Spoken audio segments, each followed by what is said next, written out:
हम ये सोचते थे कि ये कोई साहब हैं जो पाकिस्तान तहरीक इंसाफ में इंटरनली प्रोमिनेंट। अमरीकी कौंसल जनरल ने ये कहा कि पाकिस्तान को भी, पहले तो उन्होंने कहा कि कुछ हद तक, फिर उन्होंने कहा जी बिल्कुल था। इन लोगों को होटल में पैसे, बोतल और दीगर लवाजमात ये कौन पहुंचा रहा है? अब तो सहाफत शुरू कर देनी चाहिए उनको।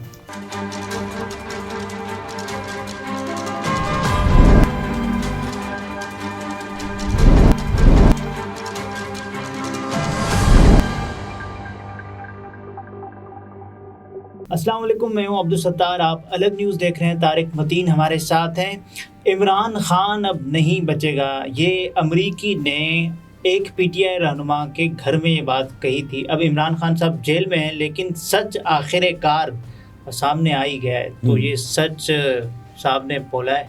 अच्छा देखिए, ये महमूद मौलवी साहब की बात हो रही है। महमूद मौलवी साहब जो हैं, उन्होंने ये कराची में इमरान खान साहब की जमात की तरफ से इलेक्शन जीते जब आमिर लियाकत मरहूम जी खाली हुई नशिस्त उनकी वफात के बाद, तो ये इलेक्शन जीते, ठीक है।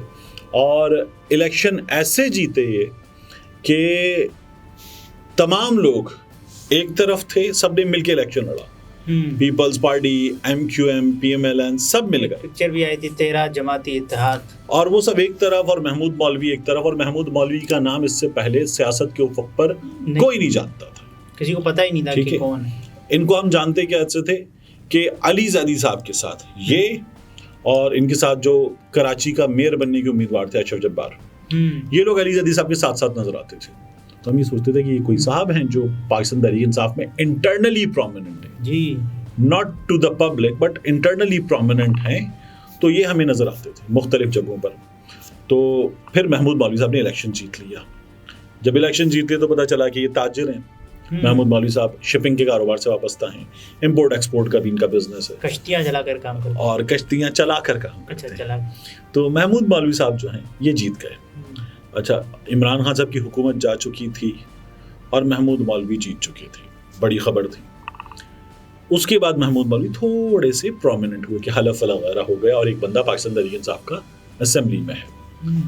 फिर इमरान खान साहब की हुकूमत चली गई, 9 मई हो गया। 9 मई जब हो गया तो उसके बाद प्रेस कॉन्फ्रेंस महमूद मौलवी की थी। तो महमूद मौलवी ने, जिन्होंने पहली प्रेस कॉन्फ्रेंस की और वो सिटकॉम में इस्तेहकाम पार्टी में चले गए, महमूद मौलवी साहब जो है, ये असल में सोशल मीडिया बहुत होता है, मेरे मुंह से निकल गया, आई एम रियली सॉरी। तो महमूद मौलवी साहब चले गए इस्तेहकाम पार्टी में, मैं दोबारा बोलने वाला था। अच्छा, तो महमूद मौलवी साहब ने अब नदीम मलिक साहब को इंटरव्यू दिया है और उन्होंने कहा है कि मेरे घर पे बैठकर अमरीकी कौंसल जनरल ने ये कहा कि पाकिस्तान को भी और हमें भी इमरान खान डैमेज कर रहा है। और ये जो है अमरीकियों का हाथ था, और वो ये कहते हैं कि साथ में हाथ था पाकिस्तान की एस्टैब्लिशमेंट का। उस वक्त की एस्टैब्लिशमेंट को लीड कर रहे थे जनरल बाजवा। तो जनरल बाजवा और अमरीकी, ये महमूद मौलवी साहब ने नाम लिया कि इनका किरदार था इमरान खान साहब की हुकूमत गिराने में। यही इल्ज़ाम इमरान खान साहब की जमात लगाती है। बिल्कुल। और अब महमूद मौलवी जो इमरान खान साहब की जमात के मुखालिफ हैं, बिल्कुल, वो ये बात खुद बैठकर टेलीविजन प्रोग्राम में बता रहे हैं कि ये हुकूमत जो है गिराने में इन दोनों का किरदार था। अब पहले तो उन्होंने कहा कि कुछ हद तक, फिर उन्होंने कहा जी बिल्कुल था। और क्या कहे, उनके घर पे बैठ के अमरीकी कौंसल जनरल ने अल्फाज क्या कहे, दिस इज नॉट ऑन, ठीक है ना, ये नहीं रहेगा, ज्यादा दिन नहीं रहेगा, नहीं चलेगा, ये नहीं चलेगा। ये तमाम बातें उन्होंने उनके घर पे बैठकर कर दी। तो सीधा साफ खुलकर आ गए और सब बता दिया कि उन्होंने किस तरह से ये किया है। अरशद शरीफ शहीद जो हैं, उन्होंने एक सीरीज की प्रोग्राम्स की, और प्रोग्राम्स की उस सीरीज में अरशद शरीफ शहीद ने जो अमरीकी सिफारत खाने के और कौंसल खानों के हुक्काम हैं उनके हवाले से नाम लिए थे। और उसमें उन्होंने जो सियासतदान हैं उनके भी नाम लिए और कुछ सहाफ़ियों के भी नाम लिए। इन सहाफ़ियों में जो मुख्तलिफ नाम थे, इनमें एक नाम आसमा शिराजी साहिबा का भी था। आसमा शिराजी साहिबा बड़ा बुरा बनाती हैं इस पर, लेकिन चूँकि अरशद शरीफ साहब नहीं रहे तो आसमा शिराजी साहब इस मामले में उनके बारे में इतनी ज़्यादा बात नहीं करती क्या वो नहीं रहे, लेकिन अरशद शरीफ साहब ने उनका भी नाम लिया। और इसके अलावा ये जो इमरान खान साहब की जमात से लोग लौटे हुए थे इन तमाम लोटों की अरशद शरीफ साहब ने बात की और इनकी मुलाकातों की तफसीलात दी। यानी देखिए महमूद मौलवी जो हैं, अच्छा वो तो खुद इंकिशाफ कर रहे हैं ना कि सिंध हाउस में कैसे हुआ ये सब, वहीं से तो हुआ था ना। बिल्कुल हुआ था और पूरे पाकिस्तान ने देखा था। नवाब शेर वसीर को, मुख्तलिफ लोगों को वो तो गुलगपाड़ा करते हुए पाए गए थे वहाँ, वो मशरूब मगरिब के ज़ेरे असर पाए गए थे। और फिर जिस तरह से चैनल से जाके वहाँ पे छापा मारा और कुछ एंकर्स को, काशिम अब्बासी साहब भी थे उसमें, राजा रियाज का, हामिद मीर भी थे, मुख्तलिफ लोग थे, तो कुछ एंकर्स को फिर ले जाके वहाँ वो मनाजिर जब दिखाए गए तो मुझे तो ये डर पैदा हुआ कि उन्होंने वुजू वगैरह शुरू कर दिया।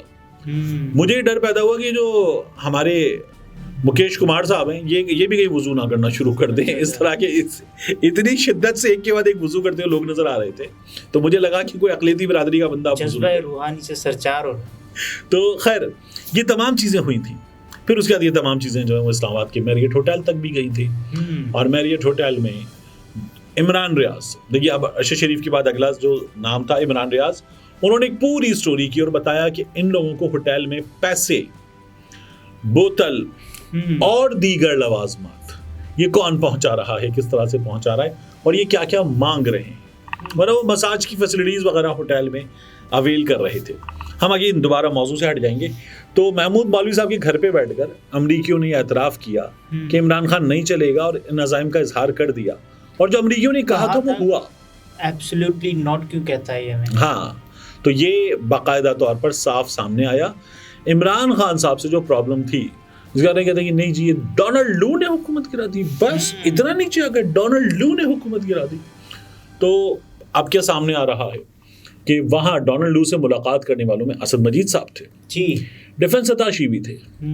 अब असद मजीद साहब जो हैं वो अपने बॉस को लिखेंगे, जो हैं उस वक्त थे सुहेल महमूद साहब, ठीक है, और अपने बॉस को बताएंगे, सेक्रेटरी खारिजा को, दफ्तर खारिजा में, कि ये मुलाकात हुई है। फिर वो बताएंगे वजीर खारिजा को, इसकी रिपोर्टिंग ये है। सुहेल महमूद साहब वजीर खारिजा को बताएंगे, वजीर खारिजा अपने बॉस इमरान खान को बताएंगे। डिफेंस अताशी जो हैं वो हैं एक आर्मी ऑफिसर, और डिफेंस अताशी अपने बॉस को इसकी रिपोर्टिंग करेंगे। अच्छा, वो अगर सिफारत खाने में हैं तो ये दोनों पॉसिबिलिटीज़ हैं कि वो दफ्तर खारजा को रिपोर्ट करें या सफ़ीर को बता दें कि ये मेरी रिपोर्ट है, ये भी आगे पहुंचा दी जाए। लेकिन डिफेंस अताशी जो है वो अपने बॉस को बताएंगे, आमतौर पर जो होता है। अब मैं ये नहीं कह रहा कि इस केस में एक से ज़्यादा साइफर हो, कि एक साइफर जो है वो असद मजीद साहब ने पहुंचाया हो। कह रहे हैं कि 4 थे। अच्छा, जो 4 थे वो तो कॉपीज़ की बात हो रही है ना, कि असद मजीद साहब का जो साइफर था उसकी एक कॉपी दफ्तर खारजा के पास, एक कॉपी प्राइम मिनिस्टर के पास, एक कॉपी जनरल बाजवा के पास, उस वक्त के आर्मी चीफ के पास, एक कॉपी DGISI के पास। तो ये भी पॉसिबिलिटी है कि उसमें डिफेंस अताशी ने जो दिया उसकी 2 कॉपीज हों, DGISI के पास, जनरल बाजवा के पास।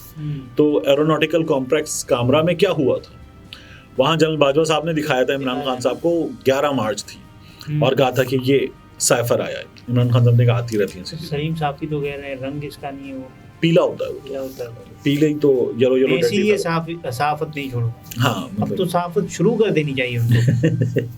तो ये हुआ था, और अमरीकियों का किरदार जो है वो पहले भी सामने आया, अब भी सामने आ रहा है, मज़ीद भी आएगा। मैं आपको बताऊं, मज़ीद भी आएगा, आहिस्ता आहिस्ता चीज़ें खुलेंगी। हमारे यहाँ जनरल ज़िया के तैयारी का हादसा हुआ था, उसकी मुकम्मल सच्चाई हमारे सामने नहीं आई, लेकिन उसकी मुख्तलिफ चीज़ें आहिस्ता आहिस्ता खुलती रहीं। यहाँ आप देखेंगे कि आहिस्ता आहिस्ता ने लीक किया, आहिस्ता आहिस्ता चीज़ें खुलती रहेंगी, पता चलती रहेंगी कि कौन कौन था, क्या क्या कर रहा था, ये किरदार सामने आते रहेंगे। लेकिन महमूद मौलवी ने जो मान लिया है, इसके मानने से फ़र्क क्या पड़ेगा? इसके मानने से क्या इमरान खान साहब की सज़ा में कोई फ़र्क पड़ेगा? नहीं पड़ेगा। लेकिन उनके नैरेटिव में तो फ़र्क पड़ेगा ना। ये इमरान खान की नैरेटिव की जीत है, जो पहले ही जीत चुका है, तो उस पे और ठप्पा लगेगा, और इमरान खान साहब के मुखालिफिन जो हैं उनके लिए डैमेजिंग है ये। क्योंकि पहली प्रेस कॉन्फ्रेंस करने वाला ये बता रहा है कि हमें तो तोड़ा था किसी ने, हम तो अपनी मर्जी से नहीं टूटे थे। तो जनरल बाजवा साहब का जो किरदार है उस वक्त की एस्टैब्लिशमेंट का, वो भी साफ हो रहा है। और वो यूसुफ रजा गिलानी साहब के इलेक्शन के बारे में बता रहे हैं, सेनेट इलेक्शन, कैसे बंदे टूटे, सबको पता था कितने कितने होंगे किसके। तो देखिए पैसे इस्तेमाल हुए थे ना, और क्या इलेक्शन कमीशन ने उस पर ये जो सूरत इमरान खान साहब के मामले में दिखाई गई, ये उसके सिवा कहीं दिखाई गई? नहीं, हमें कहीं देखने को नहीं मिली। हाँ, तो बिजली की सी जरूरत थी। तो बस ऐसा ही है, हमारे यहाँ ये चीज़ें अब आहिस्ता आहिस्ता खुली हैं, आगे मज़ीद खुलेंगी। इलेक्शन में इमरान खान साहब की जमात होगी तो फिर ये जो चीज़ें हैं ये इमरान खान को ऑलरेडी मज़ीद सपोर्ट करती चली बहुत सारे लोग तो ये कह रहे हैं कि नवाज शरीफ साहब को 5वीं मरतबा वज़ीर-ए-आज़म बनाने पर इत्तेफाक हो गया है। कामरान यूसुफ साहब चौथी मरतबा होगा अब की बार मियाँ साहब के पास वज़ारत-ए-आज़म, अगर आएगी तो चौथी मरतबा आएगी।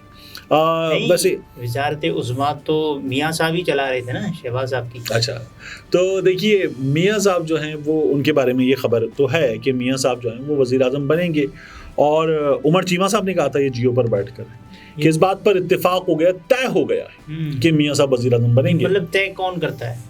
उमर चीमा साहब ने तो खबर दी थी कि एस्टैब्लिशमेंट ये समझती है कि ये हमने किया था, हमने निकाला था, हम इनको वापस लाएंगे। तो ये उमर चीमा साहब बता रहे थे, तो मैंने कहा ये तो लोगों का हक नहीं है, ये हाकमियत अल्लाह ताला की और उसकी तरफ से तफवीज़ करदा है बंदों को, जो पाकिस्तान के अवाम है। बहुत सारे साहब ये कह रहे हैं कि एस्टेब्लिशमेंट अपनी गलतियां सुधारना चाहती है। देखिए, एस्टैब्लिशमेंट अगर अपनी गलतियां सुधारना चाहती है तो इसका मतलब है कि एस्टैब्लिशमेंट एपॉलिटिकल नहीं है। लेकिन ये सहाफ़ी जो हैं ये एक बात बुनियादी तौर पे भूल रहे हैं कि पाकिस्तान की एस्टैब्लिशमेंट ने बता दिया था कि वो एपॉलिटिकल है, सियासत से उनका कोई ताल्लुक नहीं है। लेकिन फिर साफ़ी साहब ये वो जो खबरें उड़ाते रहते हैं हर वक्त कि ये हो रहा है, वो हो रहा है, तो इसका फिर किसको नुकसान है? देखिए, इसका इन लोगों को नुकसान इसलिए नहीं है कि सलीम खान साफ़ी साहब जो हैं वो तो खुद इस्टेब्लिशमेंट से वाबस्ता लोगों को, अफवाज पाकिस्तान के अफसरान को तब्दीली लाई गई, तब्दीली गले पड़ गई, तब्दीली उल्टी पड़ गई, ये किताबें जाके देते हैं। तो सलीम खान साफ़ी साहब जो हैं वो इस तरह की बातें कर लें तो सलीम खान साफ़ी साहब को फ़र्क नहीं पड़ता। नाज़रीन, ये तारिक मतीन थे, गुफ्तगू आपने मुलाहिज़ा फरमाई। इजाज़त दीजिए, अल्लाह हाफ़िज़।